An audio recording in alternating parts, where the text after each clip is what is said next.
सबसे पहली बात तो आप ये याद रखें कि यूट्यूब की अपनी कोई कमाई नहीं होती। यूट्यूब पर जो लोग चैनल्स वगैरह शुरू करते हैं और उससे जो उनकी कमाई होती है वो असल में उस पर आने वाले जो एड्स होते हैं, जो इश्तिहारात होते हैं, उनकी कमाई होती है। तो अब ये सवाल पैदा होता है कि ये जो इश्तिहारात हैं इनकी कमाई क्या जायज़ है?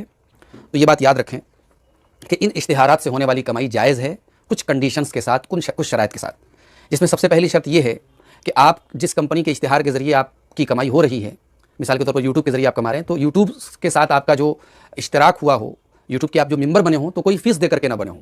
अगर फ़ीस दे करके, मेंबरशिप दे करके कोई फिर आपको अपना इश्तिहार दिखा रहा है तो फिर वो ट्रांजैक्शन सही नहीं माना जाएगा, वो इश्तराक फ्री होना चाहिए। दूसरी चीज़ ये है कि जो कमीशन उस इश्तिहार पर, उस ऐड पर मिल रहा हो, वो कमीशन फ़िक्स हो, तयशुदा हो। और तीसरी कंडीशन ये है कि वो इश्तिहार, वो एडवर्टीज़मेंट किसी हराम चीज़ पर, किसी गलत चीज़ पर मुश्तमिल ना हो। उसमें एक तो ये कि जिस प्रोडक्ट का वो ऐड हो रहा हो वो प्रोडक्ट हराम ना हो, और फिर वो ऐड किसी हराम चीज़ पर मुश्तमिल ना हो। क्यों?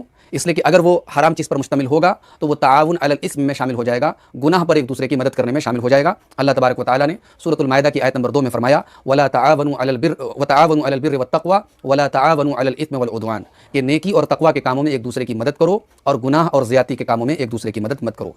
इसी तरीके से प्यारे नबी सल्लल्लाहु तआला अलैहि वसल्लम ने फरमाया, सही मुस्लिम की 483 नंबर की हदीस है, मन दआ इला हुदन कान लहू मिनल अजरी मिस्ल उजूरी मन तबिअहू, जो हिदायत के किसी काम की तरफ लोगों को बुलाए तो जितने लोग उसको फॉलो करेंगे, जितने लोग उसकी इत्तिबा करेंगे, उन तमाम लोगों के बराबर उसको अजर मिलेगा। ला यनकुसु ज़ालिका मिन उजूरिहिम शैया, और उसके जो फॉलोवर्स होंगे उनके अजर में कोई कमी नहीं की जाएगी, उनको पूरा अजर मिलेगा और उनके बराबर इसको भी मिलेगा जिसने उस हिदायत की तरफ लोगों को बुलाया।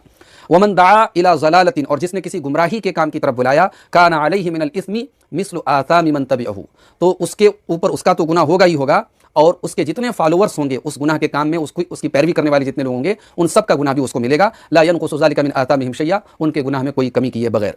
दूसरी बात यह है कि आज के दौर में बहुत सारे दीनी तकरीरों और इस्लामिक लेक्चर्स के भी जो चैनल्स हैं उन पर भी एड्स आ रहे हैं।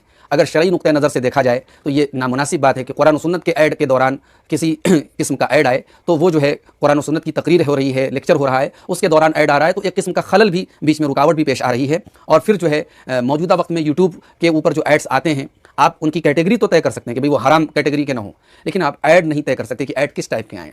तो ला महाला जो है, आप देख लीजिए हमारे मुल्क में जितने भी यूट्यूब चैनल्स हैं उन पर जो एड्स आते हैं उसमें म्यूज़िक शामिल होता है, उसमें ख़वातीन की तस्वीरें शामिल होती हैं। लिहाजा इस तरीके के चैनल्स बनाना और उनके ऊपर ऐड के ज़रिए कमाई करना ये सही और मुनासिब नहीं कहा जा सकता है। इस कमाई को सही नहीं कहा जा सकता है, इससे बचना ही ज़्यादा बेहतर और औला है। और अगर इसको हम यानी कुल्लियतन अगर हराम ना भी कहें, अगर कोई ये कहे कि प्रोडक्ट हलाल है तो उसका इश्तिहार कैसे हराम हो सकता है, तो कम से कम मुश्तबा चीज़ों में तो ये शामिल है।